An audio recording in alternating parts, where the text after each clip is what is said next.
What's up, Steelers Nation? Welcome back to another edition of SteelersFix Daily. We've got a packed update from camp, so let's jump right in. The big headline today, Cam Heyward was back in pads at practice. Now, he's still in the middle of that contract standoff with the Steelers, but seeing number 97 on the field is always a good sign. Mike Tomlin wasn't giving anything away about whether this means negotiations are moving along, though. He simply said, "You'd have to ask him." Classic Tomlin. Heyward didn't take questions from the media either, so the mystery continues. But his presence alone is huge. As for Thursday night's preseason finale in Carolina, Tomlin said all healthy players could play, except for Aaron Rodgers, TJ Watt, DK Metcalf, and Heyward himself. That doesn't guarantee everyone else is playing, though. Guys like Calvin Austin, Alex Highsmith, and Nick Herbig are still working through injuries, and Tomlin is going to protect their health before anything else. Speaking of Rodgers, he had plenty to say about rookie Roman Wilson. Rodgers praised him, but also made it clear he's being held to a higher standard. He talked about how Wilson made a few splash plays in the last game, but the details are what matter. Rodgers said he believes Wilson has a chance to be a big-time talent in this league, and that's why he's going to be coached hard by the entire staff. When Rodgers holds a rookie to that kind of standard, you know the kid is doing something right.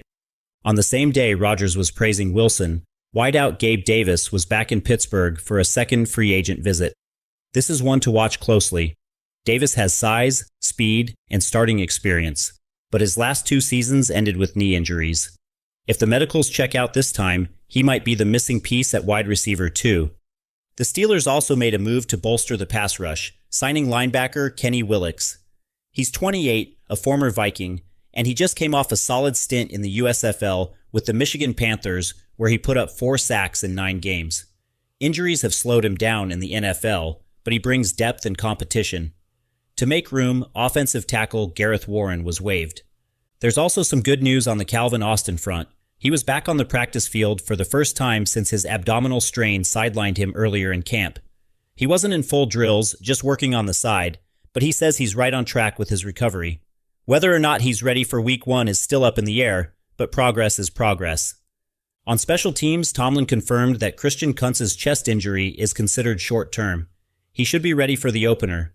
That's why we saw Ben Sauls instead of Chris Boswell kicking field goals the other night. Tomlin didn't want to risk Boswell in case the snaps were off with Logan Lee filling in at long snapper. And of course, the roster churn continues. The Steelers added 3 more depth pieces: tackle Julian Pearl, defensive back Cam Alexander, and long snapper Jake McQuaid. The corresponding cuts were wide receiver Rock Taylor, linebacker Devin Harper, and defensive tackle Bryden Fehoko. Nothing unusual this time of year, just the constant push to fine-tune the roster. Arthur Smith also spoke about the offense. He downplayed the lack of a run game in the preseason, saying it's about executing the basics, not showing schemes. He also highlighted young lineman Caleb Johnson for taking steps in the right direction, and praised the wide receiver depth, from Wilson's emergence to Scotty Miller's reliability and Brandon Johnson's steady progress. On defense, coordinator Terrell Austin touched on a number of players. He said Beanie Bishop needs a strong showing to stay in the slot corner mix, praised Jalen Ramsey's toughness and leadership, and pointed out that Cole Holcomb looked much sharper in his second game back. He also said both Juan Thornhill and Chuck Clark are adapting well, and he sees real potential in young guys like Jack Sawyer and Corey Trice, though Trice needs to stay healthy to make an impact. So, to sum it up, Cam Heyward's back on the field, Rodgers is pushing Roman Wilson to be great, Gabe Davis could soon be in the mix, and roster battles are heating up across the board. With the final preseason game just days away, the Steelers are balancing health, evaluation, and preparation for Week 1. That's going to do it for today's episode of SteelersFix Daily. Make sure to check out the full article on SteelersFix.com and follow us across all platforms for more updates. Here we go.